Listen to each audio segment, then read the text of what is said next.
दोस्तों, welcome to विद्यालय IAS. आज के इस वीडियो में हम 1857 से बाद की जितने भी विद्रोह हुए हैं, जो भी क्षेत्रीय विद्रोह हैं, उन सभी को देखेंगे, उनके एमसीक्यू हल करेंगे और उनके बारे में चर्चा करेंगे। तो अगर आप अभी तक इस वीडियो से नहीं जुड़े हैं, इस विद्यालय आईएएस से नहीं जुड़े हैं, तो प्लीज चैनल को सब्सक्राइब करें, वीडियो को लाइक करें और शेयर करें। हमारा फर्स्ट क्वेश्चन है 1859 का नील विद्रोह के बारे में निम्नलिखित में से कौन सा कथन सही है? यह पूना और अहमदनगर में शुरू हुआ था। यह साहूकारों मनी लैंडर्स के विरुद्ध संचालित था। बंगाल के बुद्धिजीवियों ने इसे बढ़ावा दिया। यह छोटे जमींदारों तथा बागान मालिकों के पूर्व कर्मचारियों के विरुद्ध संचालित था। तो देखिए, सबसे पहले नील विद्रोह के बारे में ये याद रखना है हमको कि 1857 के विद्रोह के बाद सबसे पहले नील विद्रोह ही शुरू हुआ था। ठीक है, और ये बंगाल वाले क्षेत्र में शुरू हुआ था और जितने भी बंगाल के बुद्धिजीवी थे ना, उन्होंने इसे बढ़ावा दिया था। ठीक है, तो इसका आंसर हो जाएगा आंसर सी। आप साथ ही साथ अपना भी आंसर देते चलिएगा। हम एक्सप्लेनेशन के रूप में उस जो भी विद्रोह था, मतलब जो नील विद्रोह या फिर कोई सा भी विद्रोह के बारे में पूरी चर्चा हम एक्सप्लेनेशन में करेंगे। तो नील विद्रोह कब हुआ था? 1859 से 1860। ठीक है, 1857 के विद्रोह के पश्चात प्रथम संगठित विद्रोह बंगाल में नील की खेती करने वाले किसानों के द्वारा था। अंग्रेज अधिकारी बंगाल तथा बिहार के रैयतों से भूमि लेकर बिना पैसे दिए ही रैयतों को नील की खेती करने के लिए विवश करते थे, जबकि किसान अपनी उपजाऊ जमीन चावल की खेती मतलब जो किसान थे वो चावल की जमीन पे ज्यादा बल देना चाहते थे, लेकिन अंग्रेज अपने मतलब कलर प्रोडक्शन के कारण नील की खेती करवाना चाहते थे और नील की खेती करने से ना भूमि बंजर हो जाती थी। इस आंदोलन की शुरुआत 1859 में बंगाल के नादिया जिले के गोविंदपुर गांव में दिगंबर विश्वास और विष्णु विश्वास ने के नेतृत्व में हुआ था। दिगंबर विश्वास और विष्णु विश्वास, ठीक है, दो विश्वास ब्रदर्स थे, दिगंबर विश्वास और विष्णु विश्वास, बंगाल के मतलब नादिया जिले के गोविंदपुर गांव में। ठीक है, दीनबंधु मित्र ने अपनी पुस्तक नील दर्पण में इसका उल्लेख किया है। नील दर्पण में किसका उल्लेख है? तो नील विद्रोह का उल्लेख है। ठीक है, और नील दर्पण किसके द्वारा चलाया गया था? दीनबंधु मित्र के द्वारा। ठीक है, और जो हिंदू पैट्रियट के संपादक थे हरीश चंद्र मुखर्जी ने नील आंदोलन के संदर्भ में कार्य किया था। 1860 ईस्वी तक नील आंदोलन नादिया, पाबना, खुलना, ढाका, राजशाही, मालदा तथा दिनाजपुर क्षेत्रों में फैला और 1860 के अंत तक बंगाल में नील की खोली पूरी तरह, नील की खेती जो थी वो पूरी तरह बंद कर दी गई। ठीक है, सेकेंड ऑप्शन है 1921 में। देखिए, मैंने आपसे कहा है एमसीक्यू सेशंस में कि एमसीक्यू भी इंपॉर्टेंट है आपके लिए, एज इट इज एग्जाम में भी पूछ लेता है। ठीक है, लेकिन साथ ही साथ एक्सप्लेनेशन जो है वो उससे ज्यादा इंपॉर्टेंट है। ठीक है, क्योंकि कई बार ना एग्जैक्ट एमसीक्यू से क्वेश्चन नहीं आएगा, लेकिन जो एक्सप्लेनेशन में से आपका क्वेश्चन फंस जाता है। ठीक है, 1860 में नील की खेती पूरी तरह बंगाल और बिहार में बंद कर दी गई थी। 1921-22 में अवध में कांग्रेस द्वारा शुरू किए गए एका आंदोलन का भार इनमें से किसने संभाला था? एका आंदोलन का नाम जुड़ता है, ठीक है, एका आंदोलन का नाम अवध में मंदारी पासी से जुड़ता है। ठीक है, याद रखना है, बिल्कुल भी कंफ्यूज नहीं होना है। एका आंदोलन मंदारी पासी। ठीक है, कुका आंदोलन बोलेगा तो वो राम सिंह आते हैं। ठीक है, गुरु राम सिंह। एका, कुका, बहुत से नाम भी मतलब टकराएंगे, लेकिन हमको कंफ्यूज नहीं होना है। अपना कॉन्सेप्ट एकदम क्लियर रखिएगा। ठीक है, एका आंदोलन चला था अवध वाले क्षेत्र में मंदारी पासी के नेतृत्व में। एका आंदोलन 1921-1922 तक प्रारंभ हुआ था। अवध के किसान आंदोलन हरदोई, बहराइच और सीतापुर में एका आंदोलन के रूप में चला था। ये एका आंदोलन मेन किसान आंदोलन था। ठीक है, इस आंदोलन का कारण किसानों की जोत भूमि पर उनका दखल संबंधी अधिकार न होना था। स्थायी या अत्यधिक लगान के अतिरिक्त भू स्वामित्व द्वारा शुल्क, उपकर, भेंट, जबरिया, मजदूरी आदि ने लिया था। देखिए, एक तो जो जमींदारी प्रथा थी, ठीक है, जमींदारी, सूबेदारी, सब प्रथाओं ने कहीं ना कहीं किसानों का ही शोषण किया हुआ है। ठीक है, किसान के पास कुछ बचता ही नहीं था। आधा से अधिक अंग्रेज ले जाते थे, जो बचता था वो जमींदार ले जाते थे। ठीक है, इसीलिए इसी किसान आंदोलन के रूप में ही बहुत जगह चलेगा आंदोलन भारत में। और एका आंदोलन के नेतृत्व पिछड़ी और ना 1857 की क्रांति, भले हम हार गए थे, ठीक है, अंग्रेजों से हम जीत नहीं पाए थे, लेकिन उस क्रांति से बहुत बड़ी ये समझ पैदा हुई थी कि अंग्रेजों से लड़कर जीता जा सकता है।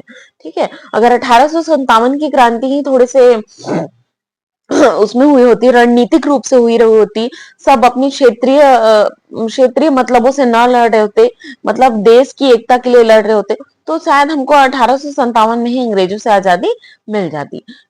लेकिन 1857 के बाद जो क्षेत्रीय विद्रोह थे वो बहुत ही उभर पड़े थे। ठीक है, उसमें 1857 के बाद ये रियलाइज हो गया था कि अंग्रेजों से लड़कर जीता जा सकता है। ठीक है, एक आंदोलन का नेतृत्व तो पिछड़ी जाति के मदारी पासी ने किया था।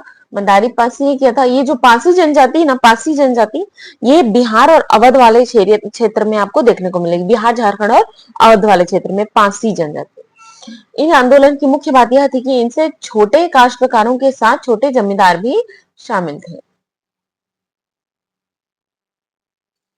एक आंदोलन मतलब इसमें जो छोटे काश्तकार थे और छोटे जमींदार थे वो सभी शामिल थे। ठीक है, एक आंदोलनकारी नेताओं का राष्ट्रवादियों द्वारा निर्धारित अहिंसक नीति में विश्वास कम था, इसलिए कालांतर में दमनात्मक कार्यवाही के चलते आंदोलन अलग थलग पड़ गया। 1922 तक सरकार इस आंदोलन का दमन कर चुकी थी। ठीक है, अब देखते हैं रंपा विद्रोह, गुड़ेम रंपा विद्रोह। ठीक है, कौन गुड़ेम रंपा विद्रोह से संबंधित है? बिरसा मुंडा, तो बिरसा मुंडा तो मुंडा विद्रोह से संबंधित रहेंगे। कुशल कुंवर, अल्लूरी सीताराम राजू या मंगल पांडे। मंगल पांडे का नाम आपको 1857 की क्रांति में जो सबसे पहले मेरठ में भड़का था, वहां पे मंगल पांडे की फांसी की कारण थी 1857 के आंदोलन का शुरू होने का। ठीक है, तो मतलब चर्बी वाले कारतूसों का विद्रोह किया था मंगल पांडे ने, इसी कारण मंगल पांडे को क्या हुई थी? फांसी की सजा हुई थी। तो अल्लूरी सीताराम राजू इसका सही आंसर है। गुड़ेम रंपा विद्रोह से जुड़ते हैं, रंपा विद्रोह से जुड़ते हैं अल्लूरी सीताराम राजू। रंपा विद्रोह को देखते हैं हम। रंपा विद्रोह कहाँ है? आंध्र प्रदेश के गोदावरी जिले के उत्तर क्षेत्र में स्थित रंपा क्षेत्र में, जो गोदावरी वाला रीजन है, ये है गोदावरी वाला रीजन। ठीक है, ये है गोदावरी वाला रीजन, यहाँ पे आता है आंध्र प्रदेश, यहाँ पे है रंपा। ठीक है, इस क्षेत्र से ही रंपा विद्रोह जुड़ा था। अल्लूरी सीताराम राजू एक गैर आदिवासी था। नेतृत्व अल्लूरी सीताराम राजू ने किया था। अल्लूरी सीताराम राजू एक गैर आदिवासी था। कारण क्या था? वही कारण होगा, साहूकारों द्वारा आदिवासियों का शोषण और वन कानून। साहूकार, जमींदार हर जगह शोषण का प्रमुख कारण रहे हैं। ठीक है, भारत में खास करके औपनिवेशिक काल में जो साहूकार और जमींदार रहे हैं, ये जो मिडिल मिडिल वाला मिडिल में जितने भी लोग रहते थे ना, ये अपनी मनमानी करते थे। ठीक है, विद्रोह का एक कारण गुड़ेम नामक तहसीलदार का उत्पीड़क कार्य था। गुड़ेम इसी से जुड़ता है, गुड़ेम रंपा विद्रोह। ठीक है, उसने जंगलों तथा सड़क निर्माण के लिए रंपा आदिवासियों को बंधुआ मजदूर के रूप में कार्य करने के लिए बाध्य किया। और विवरण क्या है? सीताराम राजू को असहयोग आंदोलन से प्रेरणा मिली थी कि किंतु आदिवासियों के कल्याण के लिए वह हिंसा आवश्यक मानता था। सीताराम राजू महात्मा गांधी के प्रशंसक थे। वह बंदूक की गोलियों के बौछार इससे स्वयं को अभेद्य होने का दावा करते थे।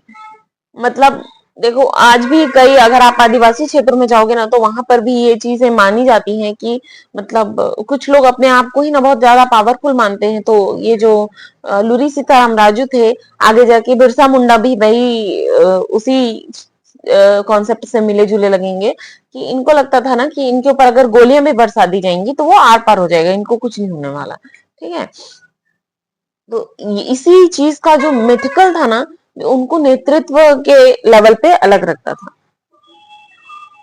लंबे संघर्ष के बाद सीताराम राजू को गिरफ्तार कर मार दिया गया, किंतु रंपा विद्रोह को दबाने के लिए सरकार को अथक प्रयास करना पड़ा था। जिस आदिवासी नेता को जगत पिता धरती आबा कहा जाता था, धरती आबा किसे कहा जाता था? धरती आबा के नाम से जाने गए थे बिरसा मुंडा, मुंडा विद्रोह के दौरान। ठीक है, मुंडा विद्रोह के दौरान जाने गए थे बिरसा मुंडा। ठीक है, जीनिया भगत, कानू सान्याल, रूप नायक या बिरसा मुंडा। तो बिरसा मुंडा इसका सही आंसर है। आप भी साथ ही साथ अपना आंसर देते जाइए। एक्सप्लेनेशन में थोड़ा टाइम लगना है, इसीलिए मैं जल्दी जल्दी आंसर बता रही हूँ। मुंडा विद्रोह 1899 से 1900 तक चला था। मुंडा रिवॉल्ट 1899 से 1900 तक। बिरसा मुंडा के नेतृत्व में धरती आबा इन्हीं को कहा जाता था। यह विद्रोह छोटा नागपुर, वर्तमान झारखंड में छोटा नागपुर वाला जो क्षेत्र है झारखंड का, उसके आसपास चला था। ठीक है, इस अवधि का सर्वाधिक चर्चित आदिवासी विद्रोह था। मतलब भारत का ही ना ये सबसे चर्चित आदिवासी विद्रोह बना था। मुंडाओं की पारंपरिक भूमि व्यवस्था खुरकट्टी, एक तरह की सामूहिक खेती का जमींदारी या व्यक्तिगत भू स्वामित्व वाली व्यवस्था में परिवर्तन के विरुद्ध। देखिए, जो मुंडाओं की जो पारंपरिक भूमि थी, इसे क्या कर दिया गया था, इसे जमींदारी भूमि घोषित कर दिया गया था। ठीक है, मतलब एक इंसान को, एक जमींदार को इसका भू स्वामित्व घोषित कर दिया गया था। यही मेन कारण बना था विद्रोह, मुंडा विद्रोह के मूल में। ठीक है, मुंडा विद्रोह का जो मूल कारण था वो यही था कि जो मुंडाओं की पारंपरिक भूमि है जिसमें वो खेती करते हैं या फिर जो भी उपज करते हैं, वनोपज की खेती करते हैं, तो वही जो भूमि थी उसे ही इन्होंने जमींदारी या भू स्वामित्व वाला घोषित कर दिया था। उसके बाद से मुंडा विद्रोह, वहीं से मुंडा विद्रोह शुरू हो गया था। ठीक है, लेकिन कालांतर में बिरसा मुंडा ने इसे धार्मिक राजनीतिक आंदोलन का रूप प्रदान किया। जो ये इस मतलब एक विद्रोह के रूप में जन्मी थी, इसे बाद में ना बिरसा मुंडा ने धार्मिक रूप दे दिया था। ठीक है, धार्मिक और पॉलिटिकल भी साथ में बना दिया था।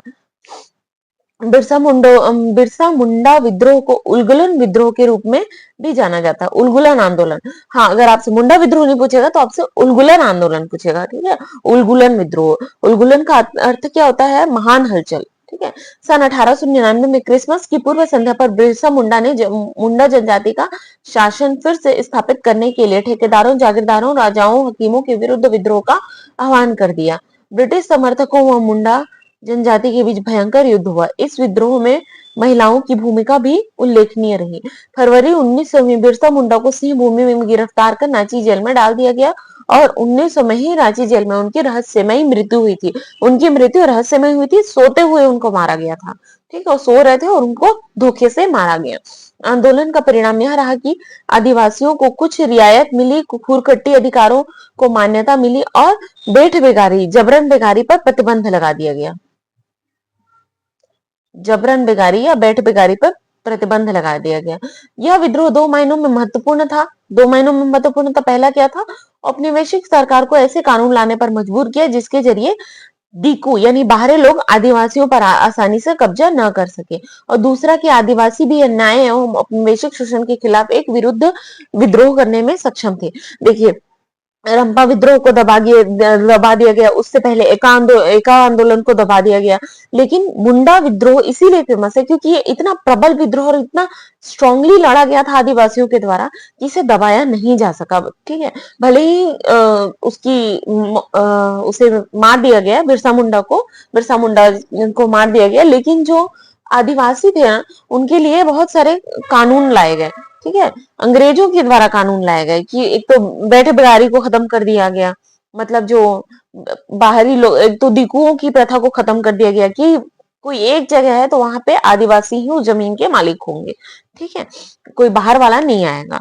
और दूसरा कि अंग्रेजों के विरुद्ध एक मतलब बहुत ही प्रबल रियलिस्टिक वे में लड़ाई लड़ा गया था। ठीक है, औपनिवेशिक शोषण के खिलाफ जो विद्रोह किया गया था वो बहुत ही अच्छा था, अच्छे लेवल पर किया गया था। पागल पंथ की स्थापना किसने की थी? पागल पंथ की स्थापना किसने की थी? ये की थी करमशाह ने। पागलपंथी विद्रोह जुड़ता है 1813 से 1833, क्षेत्र है इसका बंगाल। प्रमुख विद्रोह करमशाह, टीपू मीर। ठीक है, विवरण क्या है? पागलपंथ उत्तर पूर्व भारत में एक धार्मिक संप्रदाय था। उत्तर पूर्व, नॉर्थ ईस्ट की बात हो रही है यहाँ पे। उत्तर बंगाल के करमशाह ने चलाया था। करमशाह का पुत्र तथा उत्तराधिकारी टीपू मीर धार्मिक और राजनीतिक उद्देश्यों से प्रेरित था। जैसे ही जो करमशाह ने अपने बेटे को बनाया अपना उत्तराधिकारी, वैसे ही आंदोलन समाप्त हो गया था। ठीक है, लोकप्रियता खत्म हो गई। जमींदारों के मुजारों पर किए गए अत्याचारों के विरुद्ध 1813 में विद्रोह हुआ और 1833 में समाप्त हो गया। वाघेरा का विद्रोह कहाँ हुआ था? सूरत, पूना, कालीकट, बड़ौदा। वाघेरा के विद्रोह के बारे में अब तक ज्यादा क्वेश्चंस नहीं आए हैं, आगे जितने भी क्वेश्चंस आएंगे हो सकता है कि वो वाघेरा विद्रोह से संबंधित हो। तो देखिए, वाघेरा विद्रोह आपका बड़ौदा क्षेत्र, गुजरात के बड़ौदा क्षेत्र से संबंधित है, बड़ौदा क्षेत्र से संबंधित है। निम्नलिखित आंदोलनों पर विचार कीजिए। मोपला आंदोलन, बारदोली सत्याग्रह, चंपारण सत्याग्रह या नमक सत्याग्रह। हम सभी का टाइमलाइन देखते हैं। मोपला आंदोलन कब है? मोपला अगर वन को लेंगे आप तो 1856 और 1921। मोपला वन, मोपला टू, ठीक है। बारदोली सत्याग्रह आता है 1928 से। चंपारण सत्याग्रह आता है 1917, ठीक है। नमक सत्याग्रह कब आता है? नमक सत्याग्रह आता है 1933। सविनय वन और सविनय टू को भी अगर आप लेंगे तो 1931 और 1933, ठीक है। तो इस हिसाब से अगर हम क्रम जमाएं तो हमारा सबसे पहले आएगा थर्ड, फिर वन, फिर टू, फिर फोर। नमक सत्याग्रह सबसे बाद में। आंसर हो जाएगा हमारा बी, ठीक है। मोपला चंपारण 1917, मोपला 1921। मोपला दो लेवल पे हुआ है, ठीक है। मोपला एक तो मालाबार का जो क्षेत्र रहा है, केरल मालाबार, यहाँ पे हुआ था मोपला आंदोलन, ठीक है। बारडोली 1928 और नमक विद्रोह हुआ था 1933 में।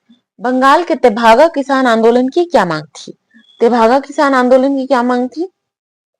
जमींदारों की हिस्सेदारी को फसल के आधे भाग से कम करके एक तिहाई करना, भूमि का वास्तविक खेतीहर होने के नाते भू स्वामित्व कृषकों को प्रदान करना, जमींदारी प्रथा का उन्मूलन तथा कृषि दासता का अंत, कृषकों के समस्त ऋणों को रद्द करना। तो देखिए, अधिक मैंने आपको बताया ना, जो ये मिडिल वर्ग जमींदार साहूकार आएंगे यही परेशान करेंगे। अधिकांश जो क्षेत्रीय विद्रोह है उनका मूल कारण ही रहे हैं जमींदारों की हिस्सेदारी, ठीक है। आधे भाग से कम करके एक तिहाई करवाना।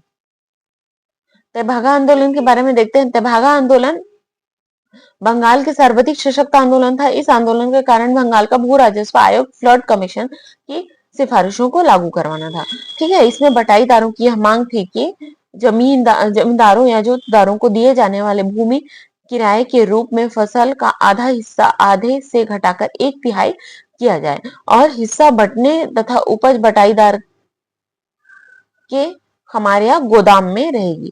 फसल बंटवारे इसी अनुपात, मतलब जो दो बटाईदार का हिस्सा था इसमें 2 तिहाई और जमींदार का हिस्सा था 1 तिहाई, ठीक है। इसी के कारण इसे तेभागा आंदोलन कहा गया। जैसे जो पहले उपज होती थी ना, तो जो 50 बोरा धान हुआ उसमें से 25 बोरा जो था जमींदार लेके चला जाता था, ठीक है। और जो मतलब जो किसान होते थे उनके पास कुछ बचता ही नहीं था। 25 बोरा अगर आधा भी बच रहा है तो हर किसी का 25 बोरा नहीं होता, वो 10 टोटल 10 बोरा भी हो सकता है या फिर टोटल 5 बोरा भी हो सकता है, जो उनके एक साल के खाने के लिए भी नहीं हो पाता था, ठीक है। इसीलिए जो तेभागा आंदोलन था बंगाल में चलाया गया था और इसमें कहा गया कि जमींदारों को हम आधा हिस्सा नहीं देंगे, जमींदारों को हम 1 तिहाई हिस्सा ही देंगे, ठीक है। अगला आता है जनजातीय विद्रोह के संदर्भ में निम्नलिखित में से कौन सा कथन सही है? अंग्रेज द्वारा पहाड़ी क्षेत्रों में हस्तक्षेप के विरोध में असम का अहोम विद्रोह हुआ था। संथाल विद्रोह बिहार में स्थानीय, सही बोल रहा है, ठीक है। तो पहले तो जो पूछेगा उसको आप गोला लगा के याद रखना है कि सही को आंसर करना है, ठीक है। संथाल विद्रोह बिहार के स्थानीय जमींदारों तथा महाजनों द्वारा किए गए शोषण के विरोध में हुआ। ताना भगत आंदोलन सिद्धू और कानू के नेतृत्व में दिकुओं द्वारा हस्तक्षेप किए जाने के विरोध में था। रंपा विद्रोह स्थानीय जमींदारों के शोषण के विरोध में किया गया, ठीक है। ताना भगत आंदोलन सिद्धू और कानू के नेतृत्व में दिकुओं द्वारा हस्तक्षेप किए जाने के विरोध में था। संथाल विद्रोह बिहार में स्थानीय जमींदारियों तथा महाजनों द्वारा दिए गए शोषण के विरोध में था। संथाल विद्रोह झारखंड वाले एरिया में हुआ था, ठीक है। इसमें आंसर यही लगता है, बी। कोल विद्रोह का नेतृत्व किसने किया था? तो कोल विद्रोह का नेतृत्व किसने किया था? बुद्धो भगत ने किया था, ठीक है। कोल विद्रोह बुद्धो भगत। छोटा नागपुर क्षेत्र में कोल विद्रोह का नेतृत्व 1831 से 32 में बुद्धो भगत एवं गंगा नारायण ने किया था। वाघेरा का विद्रोह कहाँ हुआ था? अभी मैंने आपको थोड़ी देर पहले बताया वाघेरा विद्रोह के बारे में। आंसर आप मुझे प्लीज कमेंट में जरूर बताइए। संथाल विद्रोह का नेतृत्व किसने किया था? संथाल विद्रोह का नेतृत्व किसने किया था?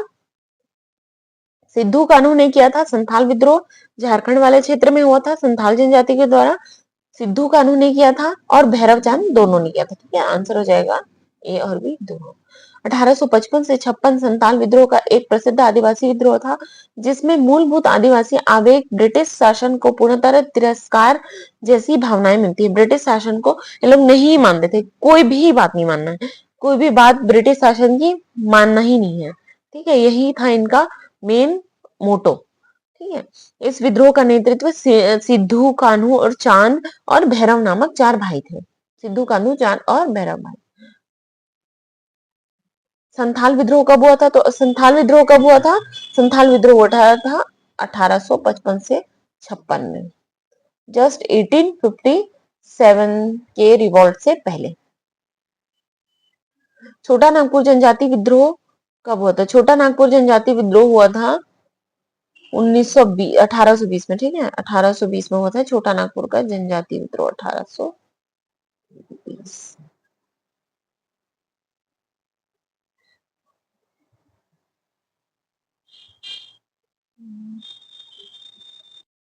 अगला क्वेश्चन है, महाराष्ट्र में रामोसी कृषक जत्था किसने स्थापित किया था? रामोसी कृषक आंदोलन। ठीक है, रामोसी कृषक आंदोलन। तो ये जो था ये किन्होंने स्थापित किया था? वसुदेव बलवंत फड़के। ठीक है, प्रारंभिक भारतीय क्रांतिकारियों में अग्रगण्य वसुदेव बलवंत फड़के। ठीक है, 1845 से 83 के बीच रहे बंबई प्रेसिडेंसी के रामोसी जनजाति के लोगों को संगठित करके उन्हें प्रशिक्षित लड़ाकू बल में परिवर्तित किया। रामोसी कृषक जत्था की स्थापना की। फड़के को गिरफ्तार करके काला पानी की सजा दी गई। अगला है, मानव बलि प्रथा का निषेध करने के कारण अंग्रेजों के विरुद्ध विद्रोह हुआ था। ठीक है, अंग्रेजों ने नार बलि प्रथा को भी खत्म कर दिया था। ये बहुत ही एक पॉजिटिव कदम था। अगर अंग्रेजों ने खत्म नहीं किया हो रहता तो भारत में ये सब नर बलि कभी खत्म नहीं हो पाता, इस लेवल पे चलता था। ठीक है, अंग्रेजों ने जब नर बलि प्रथा को समाप्त किया तो हिंद जनजाति के द्वारा विद्रोह किया गया। तो हिंद जनजाति के लोग तमिलनाडु से लेकर मध्य भारत तक फैले दूसरे पहाड़ी क्षेत्र में रहते थे। पहाड़ी क्षेत्र होने के कारण ये बच्चे स्वतंत्र थे। उन्होंने 1837 से 1856 तक अंग्रेजों के विरुद्ध